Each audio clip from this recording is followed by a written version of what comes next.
말씀의 제목은 축복의 통로입니다. 축복의 통로. 초등학교 1학년 또래 여자에게 질문을 했습니다. 얘야, 너 커서 나중에 어떤 사람이 되고 싶니? 질문을 했습니다. 그랬더니 이렇게 대답을 해요. 저는 아픈 사람을 치료하는 간호사가 되고 싶어요. 근데 그 대답이 너무 기특해서 어떻게 그런 생각을 가지게 되었는지 재차 물어보았습니다. 그랬더니 잠깐 고민을 하더니 우리 엄마가 간호사예요. 근데 엄마가 아픈 사람 치료가 도와주는 것 보니까 참 좋아요. 그래서 저도 엄마처럼 되고 싶어요. 이렇게 대답을 했습니다. 이 어린아이의 생각이 귀합니다. 아픈 사람 도와주는 것이 좋은 일이다 알고 있는 그 생각이 참 귀합니다. 그리고 그런 삶의 본이 되어주는 엄마도 귀합니다. 이런 사람, 이런 가정이 있어서 그래도 세상이 살만한 것입니다. 하나님이 내게 주신 귀한 선물들, 은사로 내가 다른 사람들을 좀 도우며 살아야 되겠다. 이 생각을 가진 사람, 이런 사람들이 있어서 그래도 세상이 숨을 쉬게 되는 것입니다. 사랑하는 여러분, 하나님의 꿈이 한 가지 있습니다. 그것은 하나님의 축복을 흘려보낼 사람을 찾는 것입니다. 하나님에게는 축복이 있습니다. 그런데 하나님 그 축복을 사람을 통해 흘려보내십니다. 그리고 그 통로가 될 사람을 찾으십니다. 오늘 본문은 그 이야기를 담고 있습니다. 첫 번째, 축복의 통로로 부르시다. 같이 시작. 축복의 통로로 부르시다. 하나님의 꿈이 있었습니다. 그것은 믿음의 사람을 세우는 것이었습니다. 그 믿음의 사람을 통해 하나님을 대신해서 이 땅을 통치하는 것이었습니다. 그 하나님의 사람을 복의 통로로 삼아서 하나님의 복을 흘려보내는 것이었습니다. 그렇게 해서 선택된 첫 번째 인물이 아담이었습니다. 창세기 1장 28절에 하나님이 아담에게 이렇게 축복하십니다. 하나님이 그들에게 아담과 하와에게 복을 주시며 하나님이 그들에게 이르시되 생육하고 번성하여 땅에 충만하라, 땅을 정복하라, 바다의 물고기와 하늘의 새와 땅에 움직이는 모든 생물을 다스리라 하시니라. 이 놀라운 축복을 받았습니다. 그런데 아담이 범죄함으로 인하여 하나님의 꿈을 깨뜨려 버립니다. 그 다음 선택된 인물이 노아입니다. 죄악이 관영했던 세상을 홍수로 정리하신 뒤에 하나님은 노아를 통하여 믿음의 계보, 축복의 계보를 꿈꾸셨습니다. 그래서 노아에게 주셨던 축복의 말씀도 아담에게 주셨던 축복의 내용과 동일합니다. 창세기 1장에 아까 아담의 축복을 보았습니다만 창세기 9장 1절에 노아에게 주셨던 말씀, 하나님 노아와 그의 아들들에게 복을 주시며 그들에게 이르시되 생육하고 번성하여 땅에 충만하라. 그런데 세월이 지나자 노아의 후손들 중에도 타락한 인생들이 등장을 했습니다. 셈, 함, 야벳이 있는데 그중에 함의 후손이 가장 큰 문제였습니다. 그 압권이 창세기 11장의 바벨탑 사건입니다. 결국 노아의 후손들도 하나님의 꿈을 깨뜨리고 저버렸던 것입니다. 그래서 그 다음에 선택한 인물이 창세기 11장 바벨탑 사건 이후에 그 다음에 선택한 인물이 오늘 본문의 아브라함이 되는 것입니다. 셈의 후손 중에서 아브라함을 선택하십니다. 창세기 12장 2절에 그리고 그에게 복을 주십니다. 내가 하나님이 너로 아브라함으로 큰 민족을 이루고 너에게 복을 주어 너 이름을 창대하게 하리니 너는 아브라함은 복이 될지라. 그래서 아브라함이 주신 이 말씀도 아담과 노아를 잇고 있는 이어가는 축복의 말씀인 것을 우리는 알게 됩니다. 축복의 통로가 될 인생, 그 인생을 하나님이 찾으셨던 것입니다. 그리고 사랑하는 여러분, 하나님은 지금도 그 사람을 찾고 계십니다. 축복의 통로가 될 사람을 찾고 계십니다. 하나님은 아브라함만 축복의 통로로 부른 것이 아니었습니다. 아브라함은 대표가 되는 인물이었습니다. 그래서 우리를 믿음의 조상이라고 부르는 거죠. 하나님을 믿는 성도들 중에 대표로 아브라함이 등장하는 것입니다. 하나님은 지금 이 시대에도 축복의 통로가 될 사람을 찾고 계십니다. 그리고 그 사람이 여러분이 되기를 축복합니다. 감사 노트와 기도 통장을 사용 중에 있습니다. 여러분 보여드리는 것은 제가 목양실에서 제가 사용하는 노트, 감사 노트와 그리고 기도 통장입니다. 여러분 잘 사용하고 계시죠?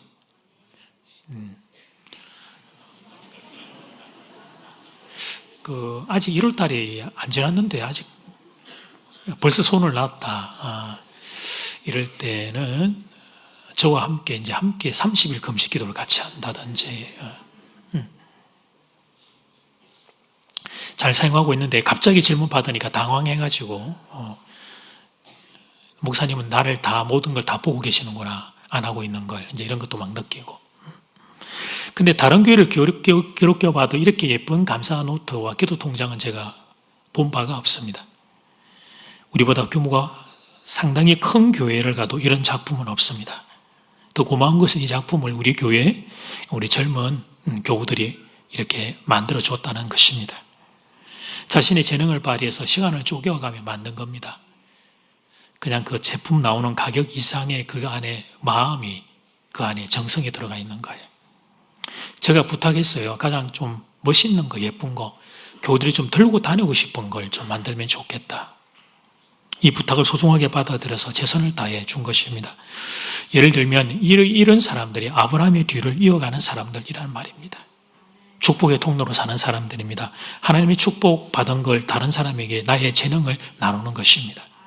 이런 예를 들자면 무궁무진합니다. 우리 교회에서 축복의 통로 살고 있는 교우들 무궁무진합니다.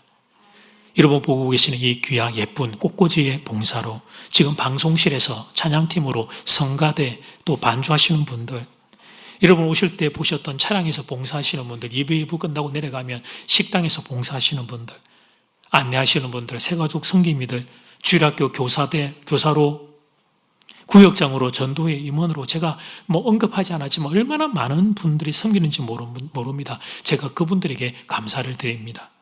그리고 계속 그렇게 사시기를 축복합니다. 하나님의 더 귀한 축복의 통로로 더 귀하게 쓰임받게 되기를 간절히 축복합니다. 교회를 넘어서서 우리의 일상과 사회로 가도 마찬가지예요.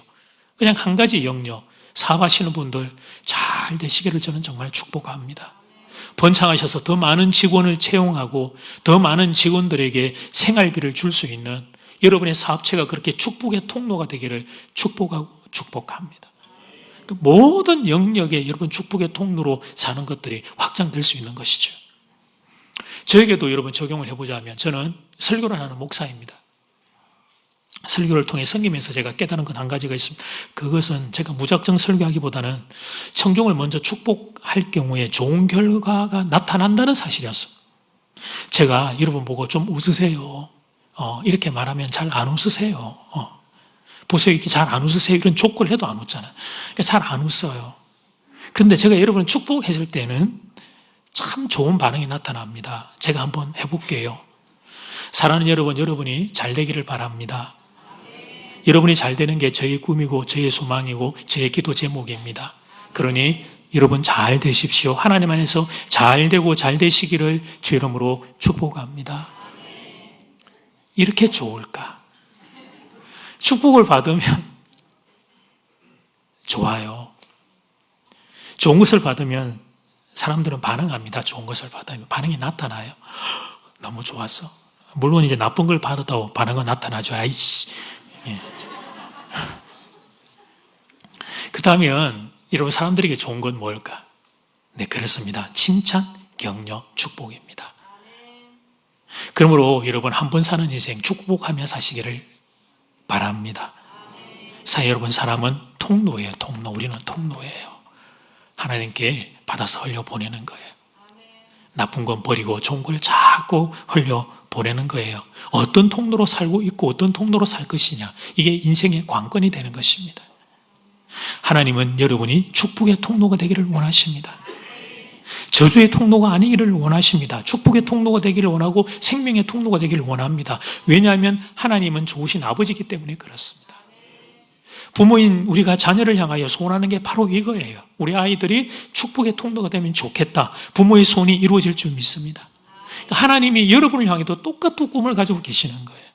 그래서 3절 말씀을 보면 너를 아브라함을 축복하는 자에게는 내가 복을 내리고 너를 저주하는 자에게 내가 저주하리니 땅의 모든 족속이 너로 말미암아 복을 얻을 것이라 하신지라.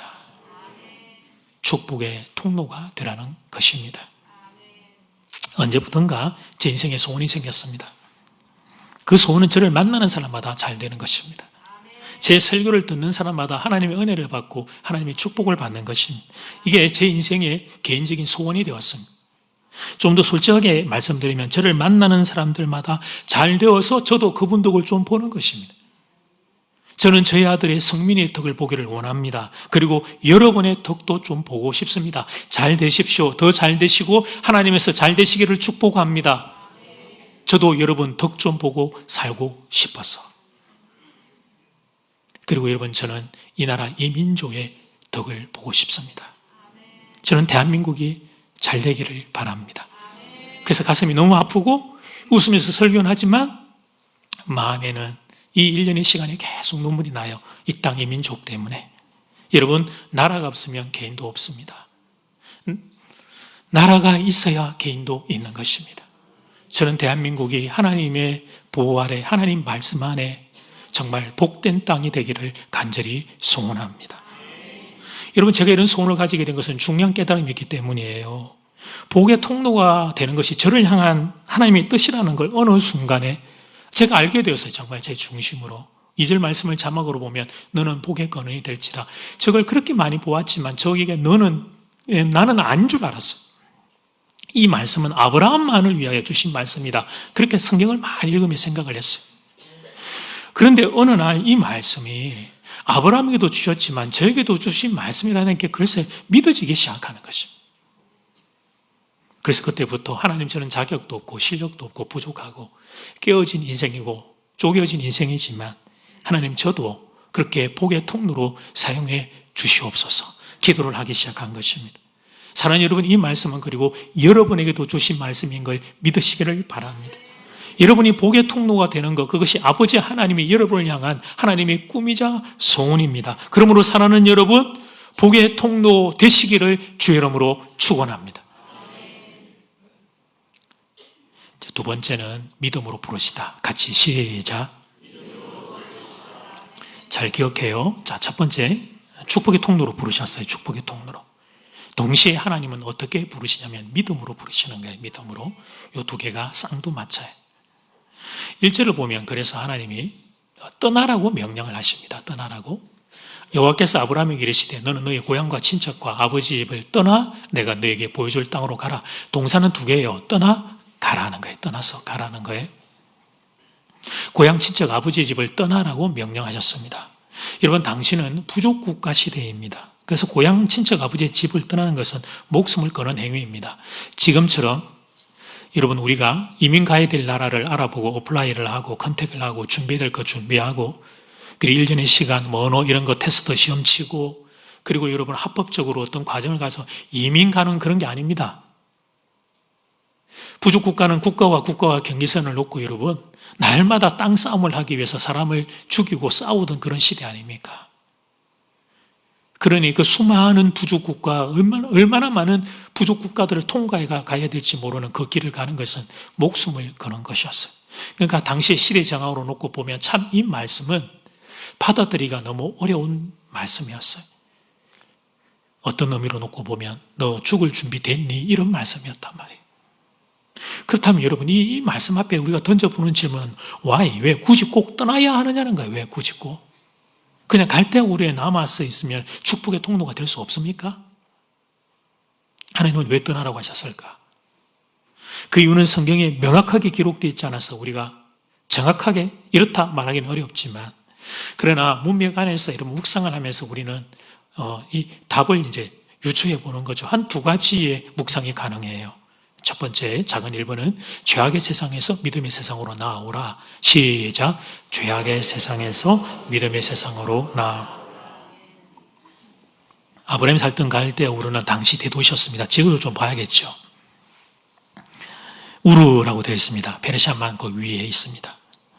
티그리스와 유브라데 강이 흘러가는 바빌론 문명의, 그대 문명의 바빌론 당시 중심 센터였고 더 아래 페르시아로 내려가는 그곳에 갈대 우르라고 하는 도시가 있었습니다.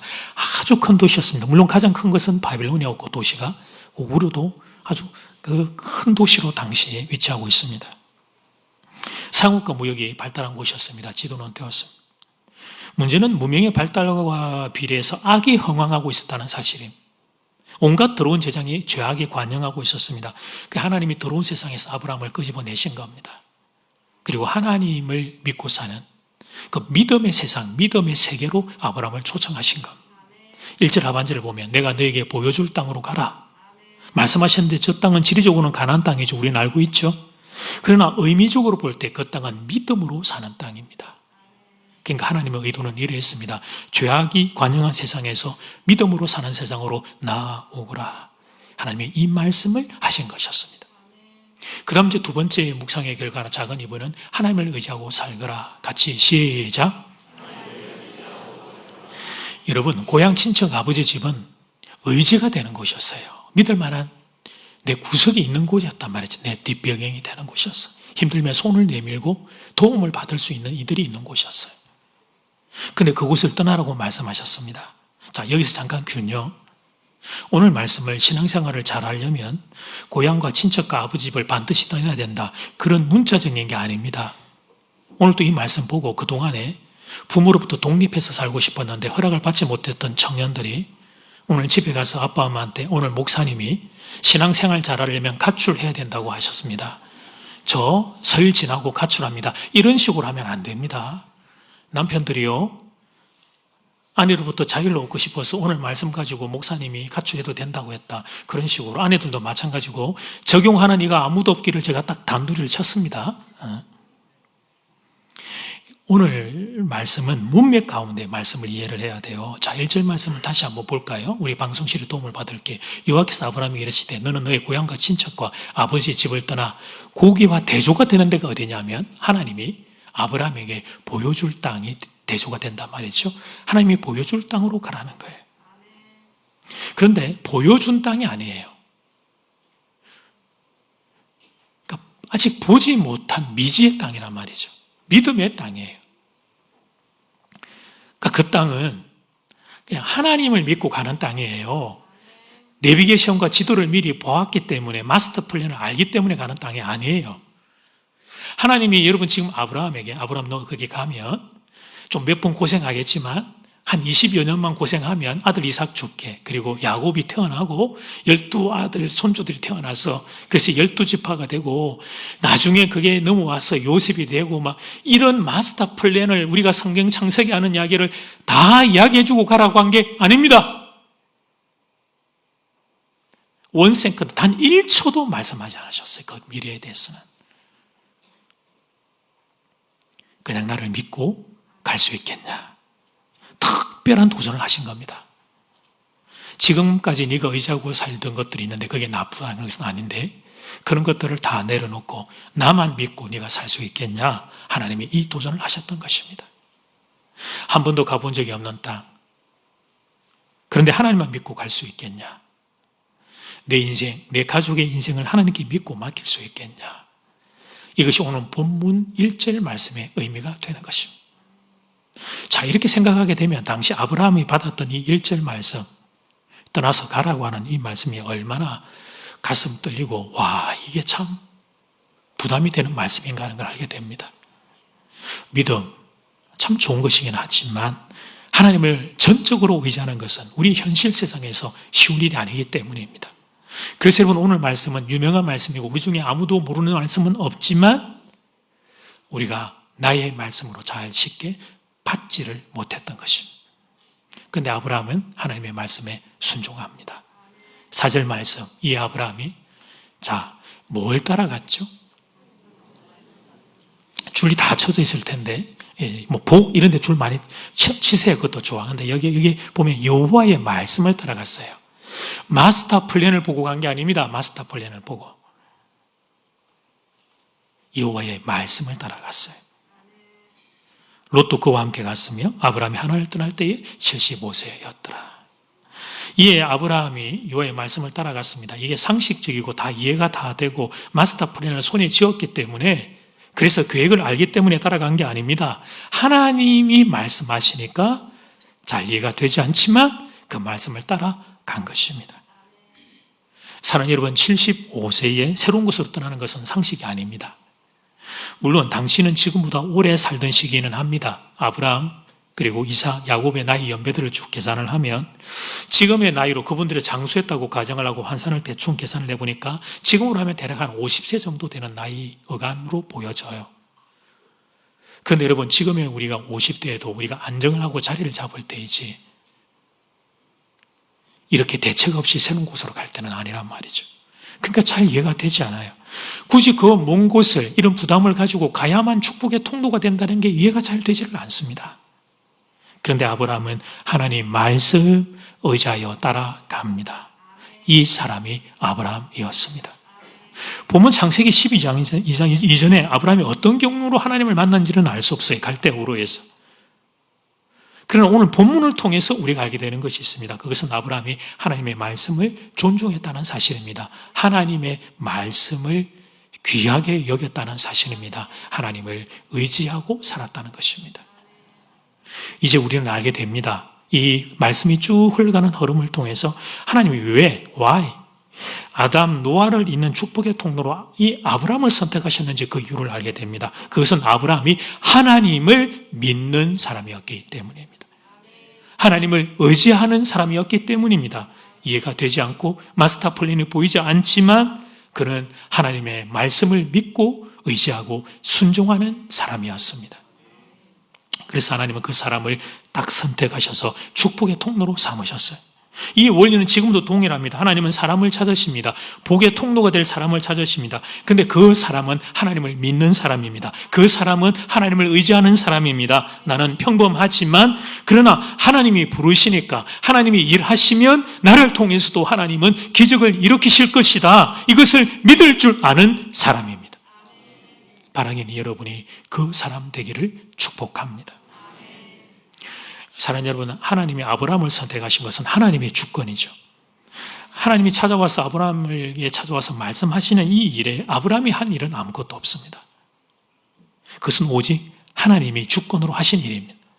근데 그 다음 말입니다. 하나님이 찾아와 말씀하실 때 반응하는 것, 리액션, 그것은 아브라함의 몫이었습니다.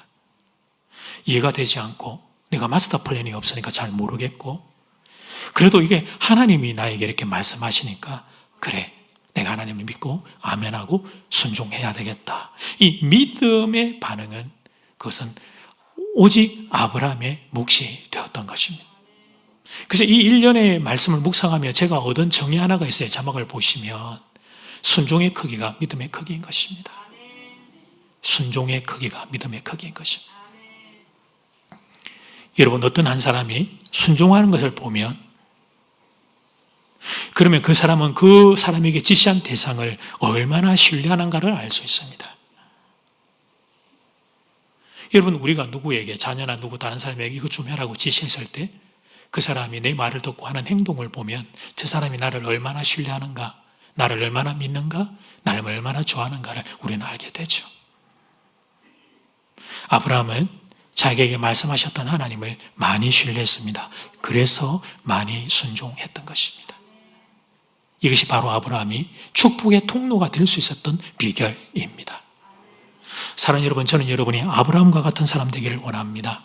하나님을 많이 의지하는 사람 되기를 바랍니다. 그래서 말씀에 많이 순종하는 사람 되기를 바랍니다. 그러는 만큼 여러분은 축복의 통로로 쓰임받게 될 것입니다.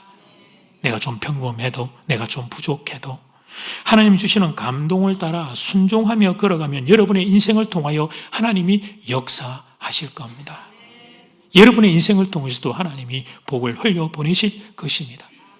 그럼에도 불구하고 나는 너무 평범한데 이렇게 생각하는 이들을 위하여 오늘 성경의 그 사절 말씀이 굳이 아브라함의 나이가 75세라고 하는 말씀을 기록해 놓았단 말이에요.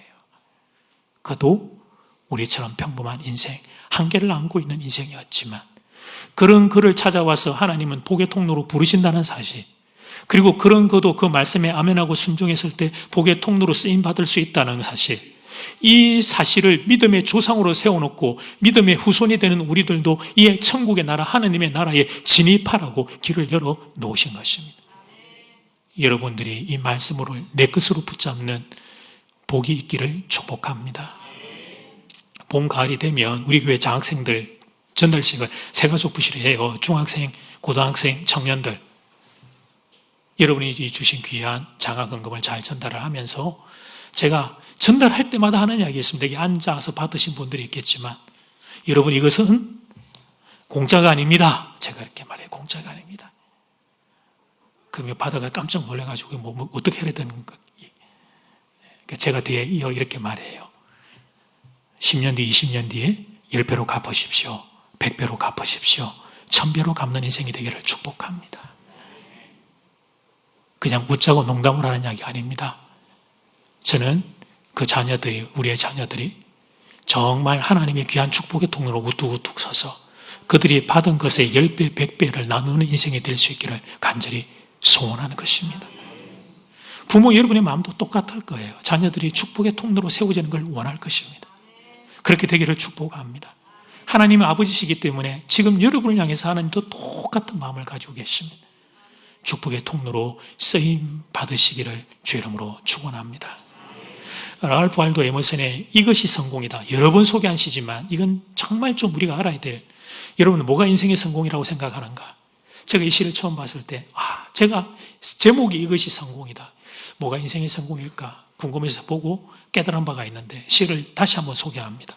건강한 아이를 낳든 손바닥만한 정원을 가꾸든 사회환경을 개선하든 자기가 태어나기 전보다 세상을 조금이라도 살기 좋은 곳으로 만들어 놓고 떠나는 것, 자신이 한때 이곳에 살았음으로 해서 단 한 사람의 인생이라도 행복해지는 것, 이것이 진정한 성공이다. 마지막 페이지만 한 번 더, 자신이 한때 이곳에 살았음으로 해서 단 한 사람의 인생이라도 행복해지는 것, 이것이 진정한 성공이다. 저는 이 시의 정의에 동의합니다. 나 때문에 주변 사람들이 행복해야 성공입니다. 나만 잘 먹고 잘 사는 건 참된 행복이 아닙니다. 성공이란 나 때문에 가정이 행복해지는 겁니다. 나 때문에 교회가 행복해지는 겁니다. 나 때문에 사회가 행복해지는 겁니다. 나 때문에 나하고 만나는 사람들이 기쁨을 얻고 행복해지게 되는 겁니다. 하나님이 내게 주신 복을 이웃을 위해 흘려보낼 때 그것이 진정한 성공이라 말할 수 있는 것입니다. 이런 사람이 있습니다. 자기가 나온 학교를 자랑하는 사람이 있습니다. 어느 대학교 나왔다. 자기가 사는 동네, 나 어느 아파트에 산다. 자기가 다니는 교회 자랑하는 사람이 있습니다. 나는 부산에서 제일 좋은 장전제일교회를 다닌다, 이렇게 자랑하는 사람이 있어요. 물론 좋은 일이고 그 사람은 복을 받은 게 맞죠. 그러나 그것보다 더 좋은 일은 따로 있습니다. 그 사람 자신이 그가 나왔던 그 학교가 자랑하고 싶은 사람이 되는 것입니다. 그 사람 자신이 동네가 자랑하고 싶은 사람이 되는 거예요. 글쎄 우리 아파트에 저분이 사신다. 그 사람 자신이 그 교회가 자랑하고 싶은 사람이 되는 거예요. 그 사람 자신이 이 나라, 이 민족, 대한민국이 자랑하고 싶은 사람이 되는 거예요. 그 길은 명확합니다. 축복의 통로로 사는 것입니다. 사는 여러분, 먼저 그렇게 되기를 꿈꾸셔야 합니다. 오늘 말씀을 마음 딱 중심에 받으십시오. 한번 사는 인생이 축복의 통로로 살기를 꿈꾸십시오. 그 다음은 하나님을 의지하는 겁니다. 내 인생의 한계가 자꾸만 의심을 불러올 때에도 하나님을 바라보는 거예요. 나는 평범한 인생이지만 장애물도 있지만 그러나 하나님께서 이 말씀 주셨으니 아멘, 아멘으로 붙잡는 것입니다. 그리고 한번 살아보는 겁니다. 사랑하라고 하면 사랑하는 겁니다. 나누라고 하면 나누는 겁니다. 이 작은 사랑과 나눔이 무슨 의미 있을까? 그런 생각이 들 때에도 그렇게 해보는 겁니다. 그렇게 하다 보면 하나님이 여러분에게 더 큰 축복을 부어주실 겁니다. 더 큰 은사를 부어주실 겁니다. 더 귀한 축복의 통로로 살도록 하나님이 여러분을 이끌어 가실 겁니다. 이 비유를 들자면 상수도관을 여러분 생각해봐요.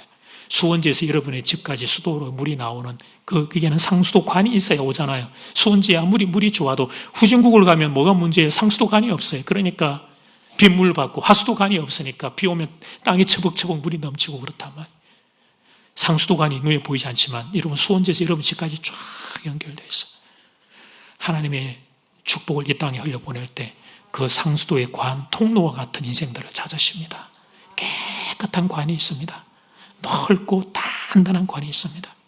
하나님의 축복을 받아 흘려보내는 이들에게는 그 귀한 축복의 통로의 상수도의 관이 더 깨끗해지고 더 커지고 하나님은 더 많이 흘려보내는 것을 믿으시기를 바랍니다. 말씀을 맺으면서 제가 사랑하는 말씀 한 구절 선물로 드립니다. 누가복음 6장 38절. 제가 방송실에 잘못 전달해서 저기 7로 되어 있는데 6입니다. 6장 7장이 붙어 있어가지고 일부 예배 제가 실수를 했어요. 제게 도움을 주신 분이 계셔서 제가 확인하고 6장 38절 상반절 말씀, 주라 그리하면 너희에게 줄 것이니 곧 후일되어 누르고 흔들어 넘치도록 하여 너희에게 안겨주리라. 후일되어서 누르고 흔들어서 넘치는 복. 이 복을 여러분 모두가 받게 되기를, 이 복을 여러분 나누며 사는 인생들 되기를 주의 이름으로 축복합니다.